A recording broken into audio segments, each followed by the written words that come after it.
Good evening, everyone who's joining me from India, and good morning to all of the folks who are tuning in us from USA. So today we'll be speaking about turning the dream of, let's say, I want a UK university or a UK degree into a proper GPS with checkpoints, so you can understand what is the kind of universities that exist in UK, is the grades, the points, the tests, the essays that they typically ask for. We want to create or at least understand how to ideate a month by month timeline to meet these specific demands within UK. So why bridge your dreams to a UK campus one application at a time? Largely because UK is literally a single bridge, right? It's one form for five different courses or universities that you can choose across. And one of them, again, would be put across to either Oxford or Cambridge. So the whole application within UK is very different if you see it from what people would have heard me speak in terms for USA. UK is very focused in terms of the way you would be applying. Even when you move into the medical applications, overall, yes, you do have five applications, but even within them, you only have four medical applications.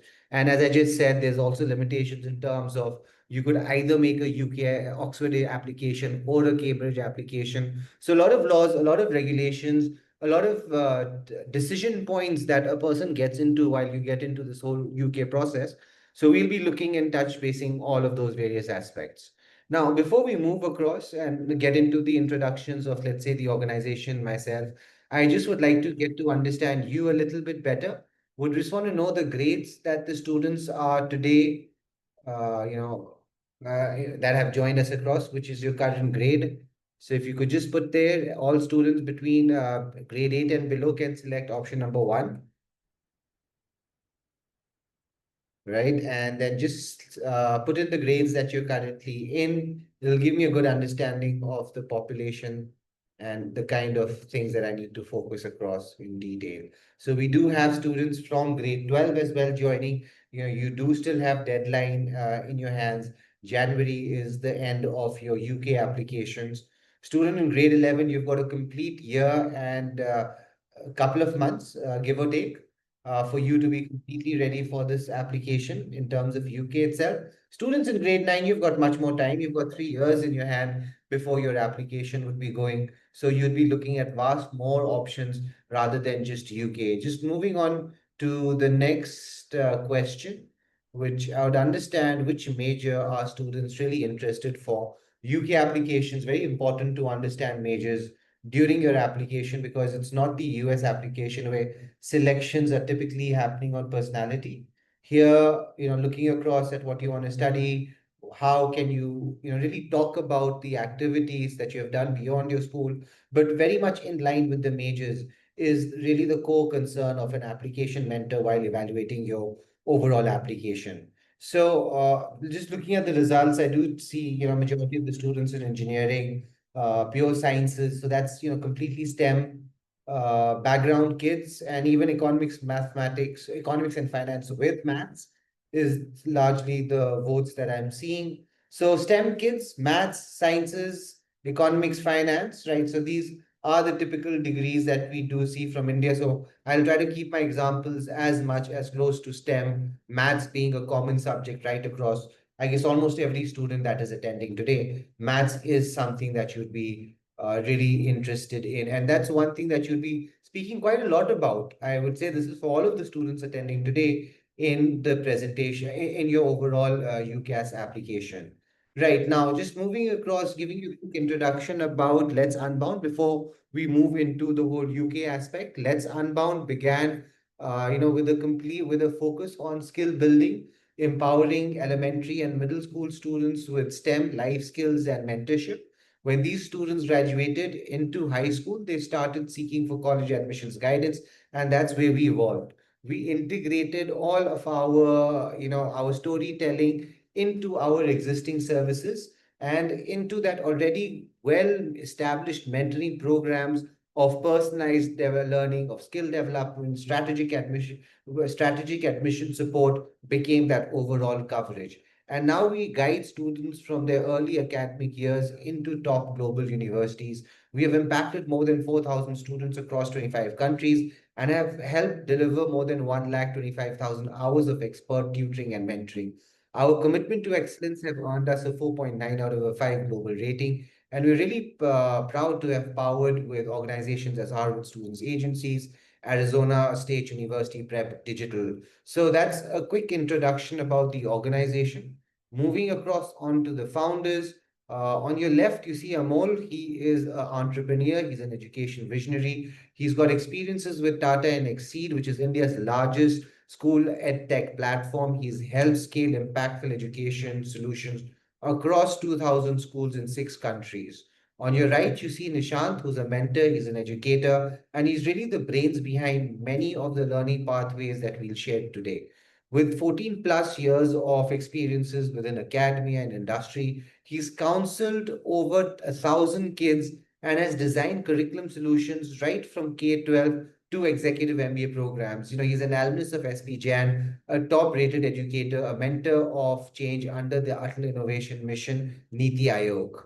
Right, so that's a quick introduction about the co-founders. I am another co-founder within the organization, and I really look after the whole counseling aspect that we do in terms of the admissions.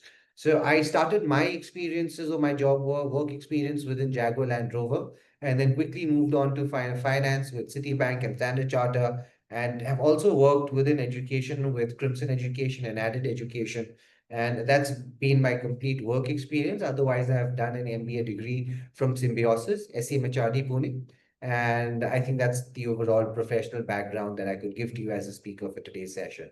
Now, we'll just give you a quick look at the roadmap that we'll be following across today, where we would start across with what are the whole UK admissions about, what are the admission officers looking for. We want to look at the overall application process, the weightages, the UCAS tariff score, what is that number that you would want to get, the UK admissions test, and then we will close in terms of UK, what is the new UCAS personal statement format, which has just changed for the last couple of years.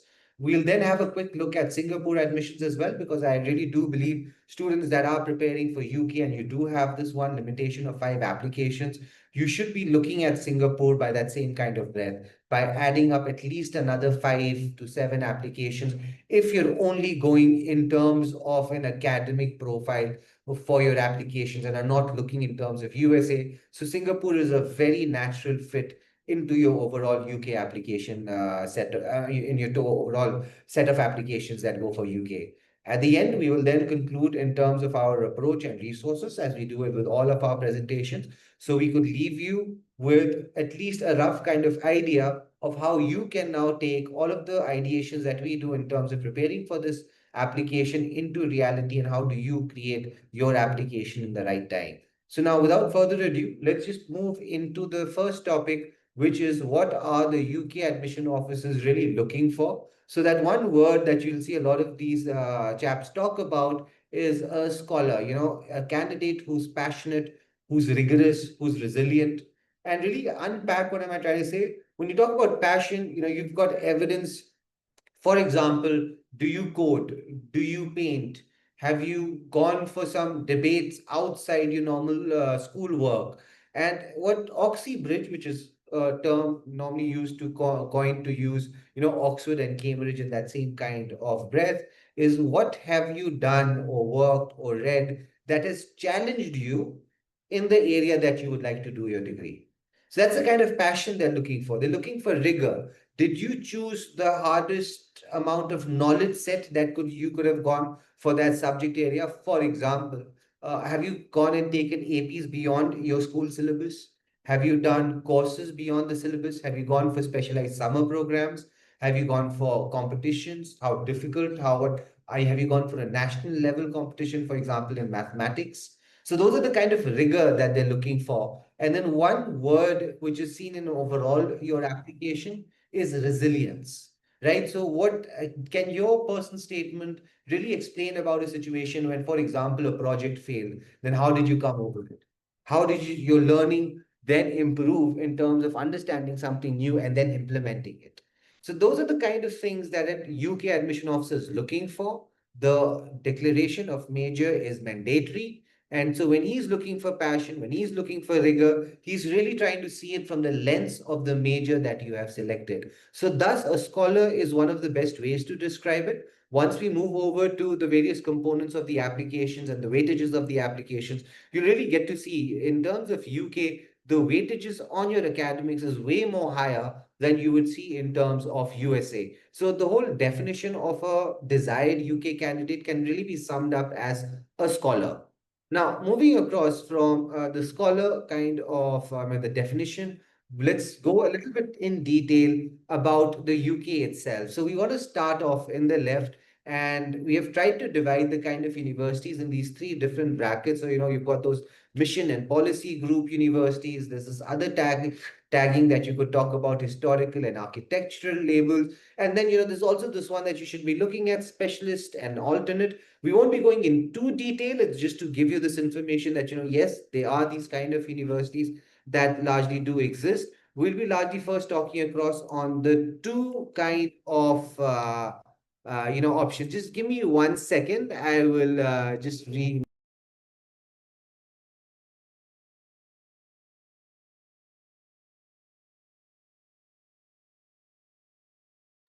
Right. So extremely sorry for that intervention. But anyways, just getting back to the topic. So the point that I was saying that these are the three overall categories of universities. But the thing that you need to really look across is that it wouldn't be as such that the university would be exclusively in a single category. So for example, you could have a university in Russell Group, but would also be part of, various different labels within your historical one. So for example, an Oxford University is really part of ancient universities as well, part of Russell Group as well, right? Then you've got these universities that would be part of Red Brick and would be part of University Alliance. So these categories are not exclusive per se, they're very inclusive with each other, but these are different lenses in which you could look at these specific institutions, and it's very good to know these divisions. So now, for example, let's look up at Russell Group first. This is when you're going to be thinking about research engines. You're going to be thinking about Oxfords of the world, Imperial colleges, Manchester. So if you're really thinking about an education where you want big labs, you want tough entry bars, that's a kind of, let's say, benchmark you want to set for yourself. You want professors who really go out and publish nonstop. So this is the kind of lane that you need to be in. Your application needs to be really hardcore, academically driven, top grades, having advanced maths courses, doing advanced, Olympiad style rigor. That's the kind of things that a Russell group of universities looking at. One thing you should realize that you really would be expecting a test, you should be expecting an interview. Now, this is what that grouping really helps you understand. It's not just having the list of universities, but really trying to understand what's the kind of bar does these set of universities really set for. And when I really talk about the bar, it's the entry bar. So overall, if you're going for a Russell college, you should just know it's a very competitive one. You've got really good opportunities in terms of exposure. You've got good professors. You've got those big labs. But obviously, the whole part of that entry bar being difficult, it also makes that probability of admission that more difficult. It is the reputable set of colleges. So if you look in terms of USA, the kind of repute that you would attach to Ivy League is the kind of repute that you would add to the Russell Group list, which is of 24 different names. So next you've got University Alliance. So these are more like industry connectors. You've got placements here. You've got projects with companies in these universities. You've got degrees designed more for employability. So if your portfolio is full of, let's say, internships, it's full of hackathons, it's got prototypes. So really, this is the kind of university that you may be then looking at. So you'd want to go and see the list of universities, those 16 names that typically list down here. Then moving across to your million plus, which is a very student-centered, flexible routes, great, for, mature students per se. If you really value support, you really value small wins, clear pathways into a specific profession. So this is also kind of set of universities that you could be looking at. Guild HE, so this is an umbrella of specialist and smaller providers. You've got art colleges here. You've got niche STEM schools as well that would be, forming a part here. So any college that is part of this list, you could really expect to be putting in, let's say, a portfolio. You'd be expecting auditions in terms of interviews. Your competition outcomes become extremely important in these category of colleges as well. But when you talk about competitions, we really do talk about academic based competitions. Then you do also have this other category of cathedral groups as well. So this is more faith founded, strong in teacher education. So if you really thrive in, let's say, community minded campuses, and you really like those small and well connected classroom kind of setups, and really like the service work kind of activities as well, so that's the kind of university that you'd be looking at. Now, if you really jump into the middle category, the first one, the ancient one, really speaks for itself. Your Oxford, your Cambridge, and a lot of Scottish ancient universities, not part of the UCAS system itself, but within UCAS, your Oxford and Cambridge. So it really mean your tutorial style and your interview is going to be very intense in these kind of universities. You'll need, really good super curriculars in extreme depth and seriousness about the topic or the subject that you would want to do your undergrads in. And then along with that, you do also have this red brick, which is like the civic city universities that are built around, again, very strong professional pipelines. So as I was saying, there's a large chance that a list university that which is there on the red brick will be on the University Alliance list as well, because you can see the kind of universities that they're selecting is pretty much the kind of same. And then moving on to this, also one category that is quite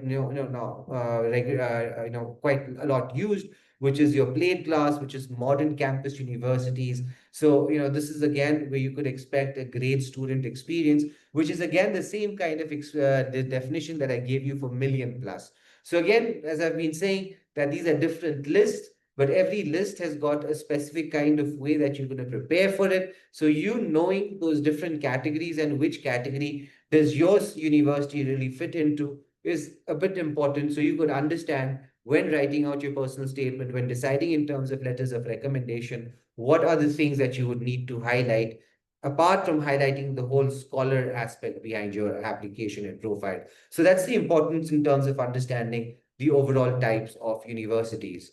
Now, moving on to the application process, that, how do we really take across this whole conveyor belt, right, of sorts, right? From academics, how do we move on to the personal statement? How do we look at the letters of recommendations, which are your reference documents, the overall tests, how do they fit in, eventually the interviews, and then getting into the final aspect of the offer itself. So let's just start the process off by first looking into the UCAS application. Just as a quick reminder, you can only make 5 application in total.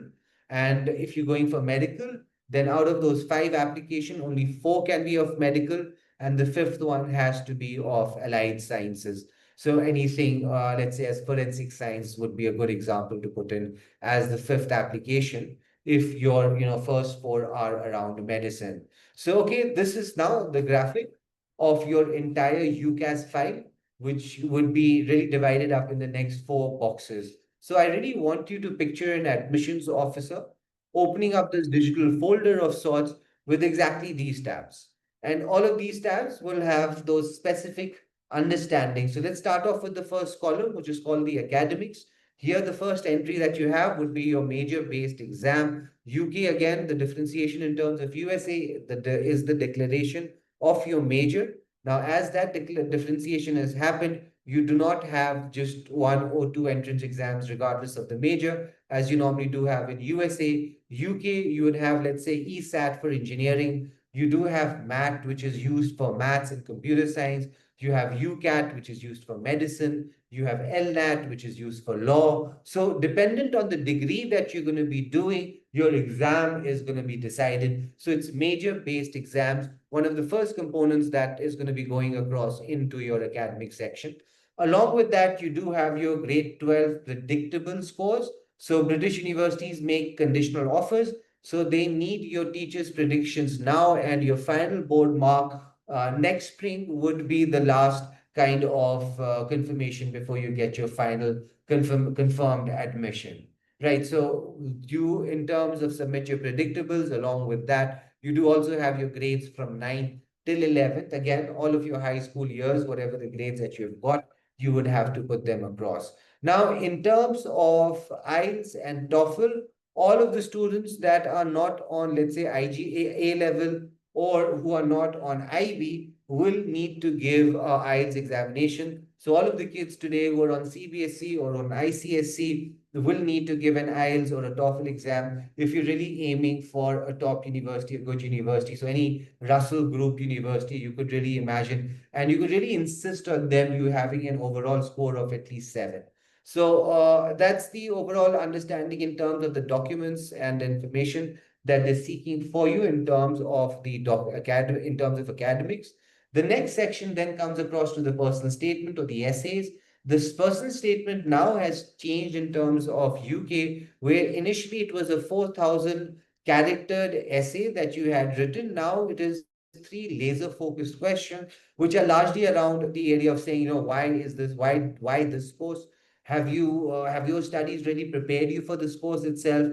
What have you done beyond your classroom within this course that really helps them understand? So think of them as a story in three tweets: hook with the intellectual passion, prove subject mastery, finish with impact and reflection. So draft it, sleep on it, and then always remove the overall fluff and don't try to put a lot of poetry. Answer these three questions in the most precise possible way. And that's the overall personal statement in today's world. From the last 2 years, this is one of those major changes that has happened. Now, the third part is the reference of the letter of recommendation. You have one teacher's recommendation that you could put across. So do try to select a teacher that may be in the subject that you're doing a major. But one of the most important requirements always be there that should be someone who could really define you on a personal level. We would rather, expect someone to do this work that is also aligned to your major area, since UK applications are a highly major based. But yet again, that other importance of knowing your overall curriculum, knowing your overall activities is very, very important. Knowing you as an overall personality is very important for these letters of recommendations. And now coming to the fourth column, the interview. So most of the UK universities actually do skip interviews, but if you look at Oxybridge, which is Oxford and Cambridge, or you look at Imperial Medicine and a handful of scholarship programs, will still invite you for one of these interviews. So often it's an alumni or on a Zoom interview who would be really giving you or firing across at you a lot of these problem solving questions. They'll really try to gauge that how do you think aloud, what is your knowledge level on the various topics that you're talking on, what are the things that you've really done that you've spoken in those three questions that have been put across there. So even your interview, yes, it is a very important aspect. Overall, as a big takeaway, the most important aspect that you need to consistently think across in all of these four categories are the various academic endeavors that you have done in line with the majors, and what's the best way that we can push that as a narrative. Before we move on to look at how does a UK admission officer puts weightage into your different components, let's just have a quick view of the current admission cycle that has been running in terms of UK. And I just request everyone a second so I could just have a gulp of water. Meanwhile, you could just have a quick read at the screen.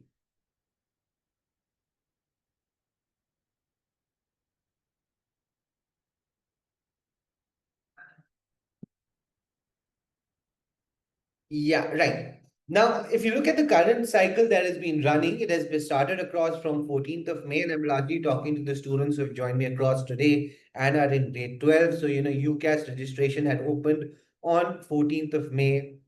By 3rd of September, your windows had started across in terms of accepting applications and submissions.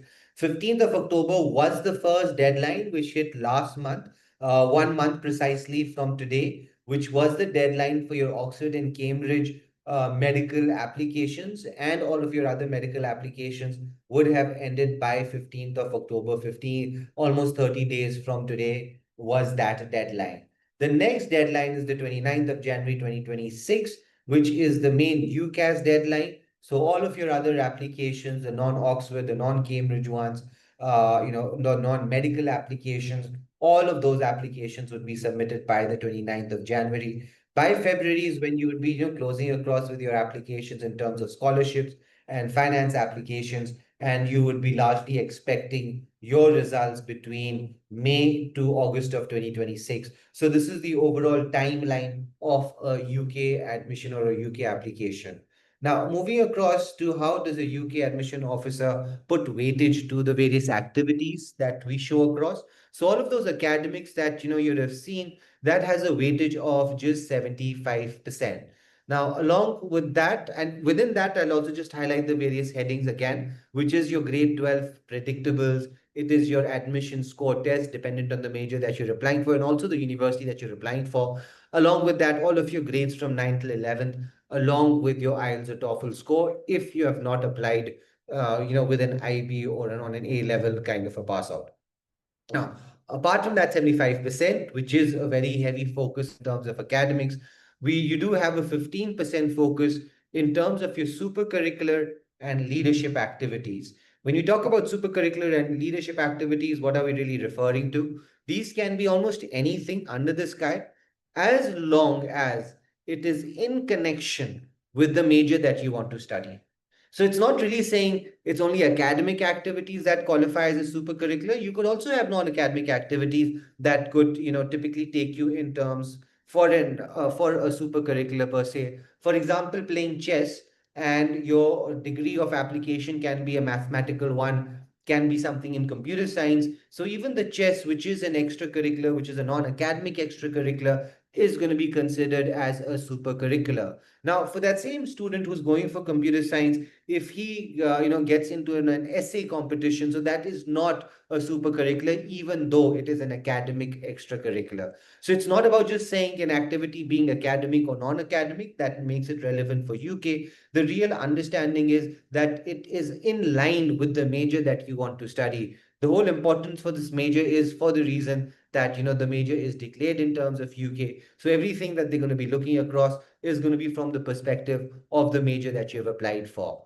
Now, beyond these 15%, which is largely reflected upon in your personal statement, your overall application itself gets another 10% weightage. So this is the overall 100% in terms, the denominator in how an admission officer gauges the application.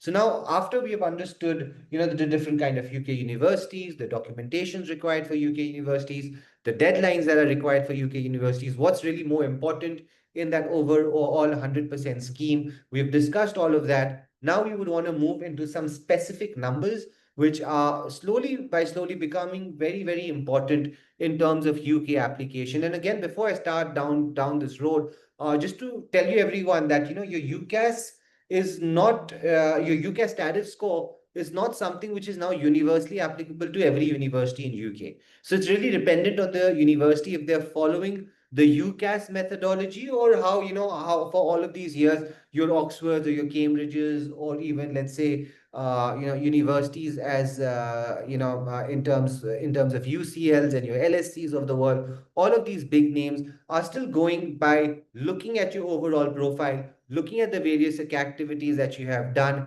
and then giving that admission, and not really converting everything into numerics and telling you if you go above this numeric score, then you're accepted or rejected. And that is really the crux of the whole UCAS tariff scores. So a lot of college schools and colleges, sorry, a lot of universities have actually done that, where they just basically tell you what is the minimum tariff score that you need to earn to get an admission.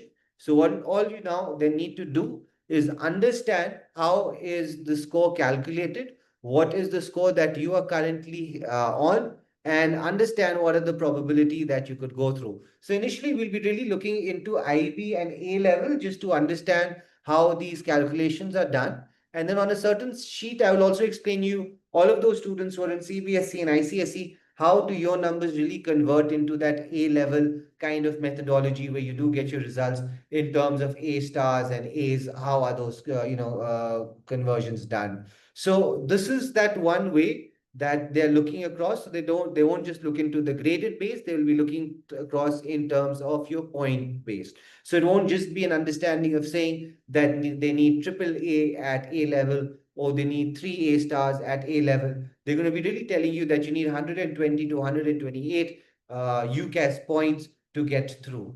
So how do we arrive at this level? So if you really see A at A levels, that comes across as 48, and getting 3 A's in those subjects will then amount for 144. So if you get 1 A star, 2 A's, that takes you up to 152 with an A star coming at as 56. We'll get into more of these details. It's just to give you an initial understanding. Now let's just really move into that. How do these points really do work? We'll start across firstly with the A levels, where A star is 56 points, A is 48, B comes down to 40, C 32, D 24, and E 16. They will let you know that what are the amount of subjects that you need to add up. Majority, they will ask you to add up your three highest scoring subjects. At times, there are certain universities where they're also asking for four subjects, but very rare circumstances where we have seen that they're going and asking for all of the five subjects. So, looking at your top three subjects, this is how largely your UCAS tariff score is going to be created. So, dependent, you've got an A star on it, an A or a B, you will understand what are the points that you need to put across. In terms of the kids that are in IB, the HL subjects are, in different scoring. So if you can see your HLs, a 7 is a 56, but on an SL, a 7 is 28. And you could then likewise move forward in terms of an HL. It is 48 on a 6 and a 24 in SL. And if you then do the same fives in terms of HL is 32, in SL is 16, and so forth, so on, that you could then do a complete addition of the grades that you are getting. So let's suppose if you have gotten, for example, A star. So if you see here, you've got an A star in chemistry and you've got an A star in mathematics, and then you've got an A in computer science. So overall, the scores that you would be then getting would be 56 plus 56 and 48, which will be taking your score to 160 tariff points. And the application will tell you, are they looking at three subjects or five? So for the three subjects, if you're applying for a university and you've gotten, let's say, 160 or 165, when it comes in terms of your grades and academics, you are pretty much through. And this is how that UCAS tariff score is created. Now, what is the CBSC and ISC equivalent? So what you need to do, for example, let's say universities as Birmingham, Manchester, Leeds, these are the places where they're using that UCAS tariff score. What you will need to do is, if you've gotten 90% or plus in terms of Birmingham, your scores are two A's and an A star. If you go above that, let's say above 95, then it becomes all three A stars. Now, with the number that you get on this A level, you then convert it onto the UCAS tariff score and have a look at your result. Otherwise, all of the other universities, in terms of a UCL or Imperial or LSC, so these universities don't still use in terms of the UCAS tariff score. They will only stop at this level. So you just change over your percentages into these levels, and then you would understand the kind of opportunity that you have within that university. Right. Now, what are the things that can be added onto UCAS beyond your five or six subjects? And this is where it really does become interesting. So if you look across in terms of the first option that you do see, which is your music grades. So if you're any student today who is with on a Trinity's course or an RSL course, or he's on AB or SM course, and you do anything between grade 6 to 8, dependent if you've got a pass, merit, or distinction, you could add yourself anywhere between 8 to 30 points on your overall UCAS tariff. And this is one of those first places where within UK, your activities within music, within let's say acting and public speaking, your ballet performances, speech and drama, all of those various different activities can increase the opportunity of you getting into your desired university. So these are also various other things that get added onto the UCAS tariff score beyond your five or six subjects. Now, moving on, just to show you a quick look at these various UK tariff scores. So this is how a university would be putting them across. You could go onto this website.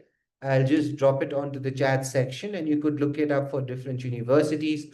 What are the UCAS tariff scores that are required to get admitted into any one of these places? So just one second, I'm just putting that out again. Yeah. So I've just put through the link as well that you guys could access to see many more universities apart from the one that you're seeing on the screen currently. Right. Now, moving across in terms of the next topic, which is the admissions test and personal statement. So we'll first want to look at the personal statement, because this is one of the biggest changes that have happened on the in the recent years, where now, we have moved on from that 4,000 character ceiling. So we are now moving into this aspect of 350 characters per question. Now, the first question that you'll be really looking across will be motivation for the course. Really, why do you want to study this course or subject, right? What this question really means, this question asks you for a clear explanation. Why were you drawn to the field that you've actually chosen? Admission officers want to understand your specific interest in the subject. So really try to avoid generic reasons. So for example, if you're looking at a degree within medicine, that one generic reason of saying that I like to help people is not the kind of answer that they're really going to be looking for. They really want to understand in terms of technical knowledge what has really drawn you towards that specific field. The other thing that they want to understand, the second question, is preparedness for the course, right? Which is, how have your qualifications and studies helped you prepare for this course or subject? Now, what this question really means, universities want to know if you have the academic foundation and the skills to handle courses demands. Now, how do you approach it? Mention, relevant subjects, mention projects and experiences that align with your chosen field. Focus on, how your education so far has developed skills like critical thinking, analysis, and communication that will really help you excel in the line that you have selected. Third thing is preparation through experiences, right? What else have you done beyond the scope of your classroom and your classroom education? So this question really offers you an opportunity to highlight your extracurricular activities, the volunteering work, the internships, or the jobs that you have really enriched your understanding and have prepared for that line that you have selected for. Right. So now this is the kind of three questions that you'll be largely looking across for within your UK application. Now, what is the whole UK admission test around? So this is your selective filter, which really goes beyond the simple grades, right? When you're thinking about a law application, they will be wanting to see your critical thinking around for law itself. They want to look at your spatial rotation for engineering. They want to see your data analysis for medicine. So it's really going well beyond just your school academics or those major subjects, and having an overall understanding of your overall profile. Secondly, they're also very course specific, as I've said. So dependent on the degree that you're doing, it will be really important that, which is the exam that you're giving. Thirdly, they're all externally run bodies. So Pearson VUE is the one that hosts UCAT worldwide. Your Oxford and Cambridge admission tests are the one that have been running MAT, which is MAT, your TSA, PAT, TMUA. So all of these are being done through Oxford Cambridge admissions testing. So you just do have a look at which is the external body that would be taking your various tests. Plan early. Mostly these tests do happen between July to October of your 12th year. So make sure that you are there and you have done those exams before you get into your application. Your results do not get you any UCAS tariff points, and that what I'm really referring to your UCAS admission test. Now, what is the UCAT? UCAT is the test that it's largely, I would say, 2 hours of a computer aptitude test, which is, not really a syllabus where you'll be memorizing and, learning about the whole overall, every aspect of those, medical tests, but, it's an overall judgment. Now, moving on to the second one, which is your LNAT, which is for law itself. So, law colleges as UCL and KCL, LSC, Durham, Bristol, Glasgow, all of these various places do use LNAT. Oxford doesn't use LNAT. They have a separate different one. Now, within LNAT, you would see that you do have different sections. You've got section A, which is largely your MCQs, 42 of them, and you do have 95 minutes to answer it. Section B has got a 40-minute essay that would have three prompts that you'd be largely selecting across for. Booking start normally in August, and your testing would begin anywhere from the window of September. So do make sure that you have given all of these tests before October, and that's the same thing about even your UCAT, which is there for your medical admissions. So these are the two very commonly used entrance exams within UK, the UCAT and the LNAT. And along with that, you do also have these other host of different entrance exams. You do have TSA for Oxford. You got MAT again. That's another exam that you could give for Oxford, which is for maths, computer science, joint degrees. Registration is normally there between June to September. ESAT is a entrance exam which is there for Cambridge and Imperial around engineering and sciences. The timelines are there between July to September. And then TMUA, which is largely for economics. LSE uses it there again for economics itself. The sitting normally happens in October, where your applications go in June. PAT is there for physics and engineering sciences. STEM is there again. Another STEP is another entrance exam, which is there for Cambridge, Warwick, and Imperial. So there are different entrance exams dependent on the university, dependent on the degree that you're going for. Now, as I said, I'll be giving the last couple of minutes, the last 5 minutes, in terms of Singapore. What is the Singapore application? Singapore application is much more of a subset of the UK one. So all of the things that you just saw now, that UK is a very academically driven application. The same thing typically does exist for Singapore as well. So in terms of UK, you had to declare your major. The same fact does remain again in term for Singapore as well. The whole applications are major based. The entrance exam does have a little bit in difference in terms of UK, that within Singapore, you do have a good opportunities to submit your SAT score for a wide range of degrees, right? Otherwise, if you're going for a medical application, that you may have to give an entrance exam. Law degrees do also have some set of separate entrance exams dependent on the university. But overall, the Singapore system, if I call it within the subset of UK, really does pay a maximum focus or attention in terms of your high school results, your results from 9th till 11th, and extremely important is your result in grade 12. Now, why do people really do select Singapore? One of those top reasons are your top-notch universities, institutes like NUS and NTU, which year on year are part of the top 20 in your US ranking.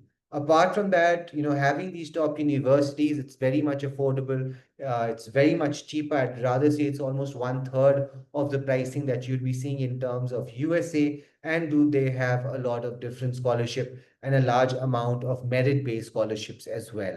Apart from that, they do also have a good amount of global reputation, which really comes across from their different rankings that you do see. One of those top examples, your NUS and NTUs, being in the top 20 year on year, which you do also have SMUs of the world, which are fantastic institutes that you could be looking for. Singapore as a country does really offer you a good amount of cultural diversity.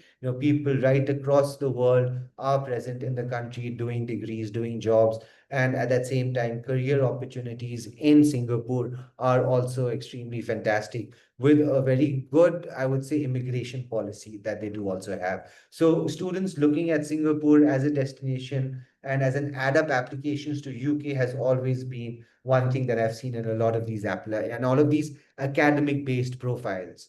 Now, what are the major boxes in terms of UK? So your boxes are pretty much the same. You have your school academics, which is your grade 12 scores, your transcripts from 9 till 11th, major specific prerequisites, IELTS and TOEFLs if you haven't gone for an international board.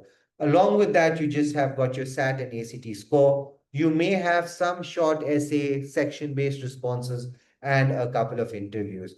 In terms of the weightages is where you'd see a big difference in terms of UK, but still on the same lines where you do have academics in terms of your A-level scores and your predictive grades, your transcripts from 9th till 11th having a 90% weightage. And then a 10% weightage can be put across in terms of your entrance exam, your essays, and your interviews, and the short questions that would be having. I have also just quickly created this short checklist, program requirement list. So, for example, dependent on the degrees that you're giving, if you're within medicine, make sure that you do have chemistry, biophysics. Within law, try to have a lot of good amount of humanities. Within architecture, look at maths, art, and design. Within business and economics, maths is really required or preferred.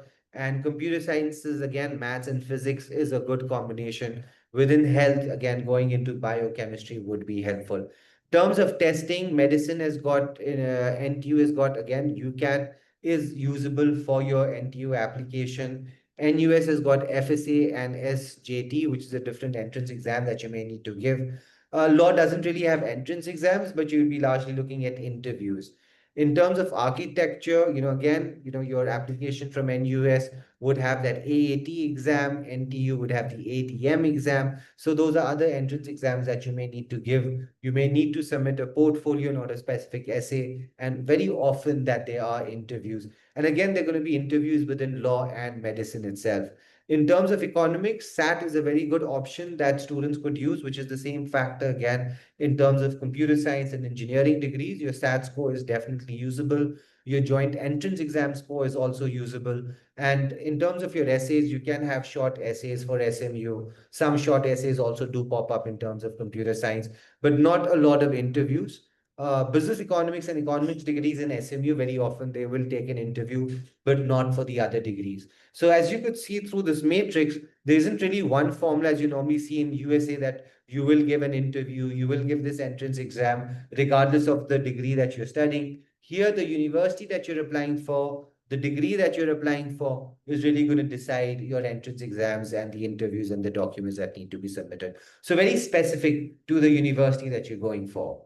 Now, the approach, which is now coming to the last part of our session today, which we really see that 93% of the students that really come across to us have got very basic understanding about the complex university environment today, the different kind of degrees that they are available, what are the different pathways in terms of students that they could take. So what we really create in terms of a process is try to understand the family on terms of a psychometric test, move in terms of college counseling, give them support in terms of your profile and skill building, and move all the way till your application support and conclude with your visa and stay assist. This is just to show you a typical timeline of a kid, regardless of the country that you're applying for, in your grade 9th and 10th and 11th year, where we help you in terms of your candidacy building, where we help you ideate what kind of profile would be much stronger for you in terms you want an academic profile, not academic profile, which are the countries that make much sense for you to apply. We help you, apart from your application understanding, help you in extracurriculars, help you join clubs, learn skills, continue to do introspective years, where then in the 11th year, we help students decide their subjects, help them with their capstone projects, their standardized testing, and continue this work in terms of personal statement evaluations all the way up to grade 12. That's when we close the activities. We make all of the applications from USA, UK, Singapore, and our conclusion of work really starts in August, September. Post once you have been accepted into a university and we have given you all of the visa guidance required. Then moving on into the success stories. So this is just a quick, couple of success stories that you could see, of kids that have gotten into these top programs.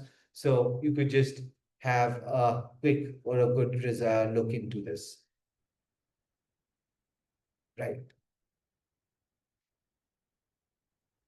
Right. Now, if you see the next one, this is a few other results that we have expected along with a Penn State one as well, right? These are a couple of US application results that we are also have just received, along with a couple of success stories from the past about the student who got admitted with Cambridge University, the overall profile that the kid had, three A stars and a single A and a 96th percentile in the TMUA score. A very academically driven profile, if you see overall, is the kind of reason that he got there. Another example for University of Birmingham. So you had two A's and a B, had a good score in terms of the UCAT. So that really got the student in terms of this university again. Now, quickly sharing you the resources. So every weekend we do conduct a different webinar on different topics. The webinar that we'll be conducting in the coming week, we'll be looking at Crack the SAT. So we'll be going back into another US topic for the coming weekend. So do join us across again. You can see a lot of these sessions also saved in our YouTube channel. Apart from that, we do also use newsletters to put a lot of information out there in terms of UK applications, US applications. So you could use the QR code at the bottom of your screen to access those. And these are QR codes that could take you to our podcast channel, to our WhatsApp channel as well, that you could connect and use across on. And then any student that is interested for a quick SAT diagnostic, You could use the QR code on your screen now to access any one of those. And lastly, this is the QR code that you could use if you want to book a session with us to understand on a one-on-one basis what is the level of readiness for you and how you should be approaching the admission cycle. Right. Now I'm just going to be looking across at your questions. Yes, APs can help, but in a very subtle way. The most important thing about a Singapore application is your predictable grade 12s and your scores from 9th till 11th. But yes, they do come in handy and they do complement. Right. So I'll just be waiting another 2, 3 minutes to see if there are any further questions on the chat section. If there are no questions, then we would be concluding off for today. Right. So just waiting another 2, 3 minutes before we conclude off the session.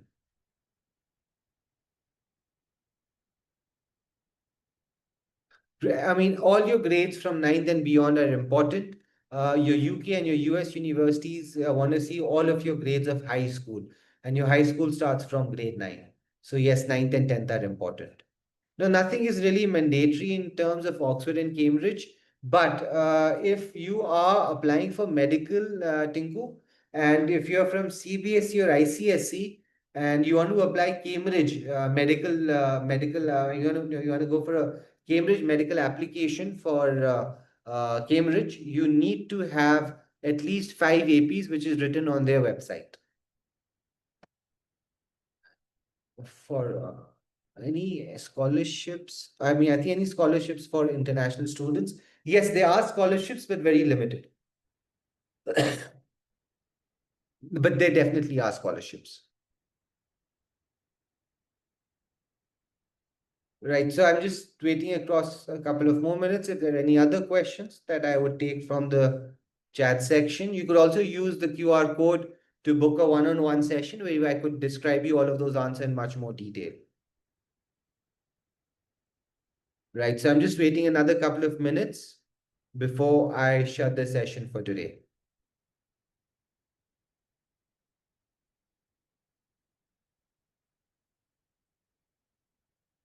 Right. Thank you for joining us across today.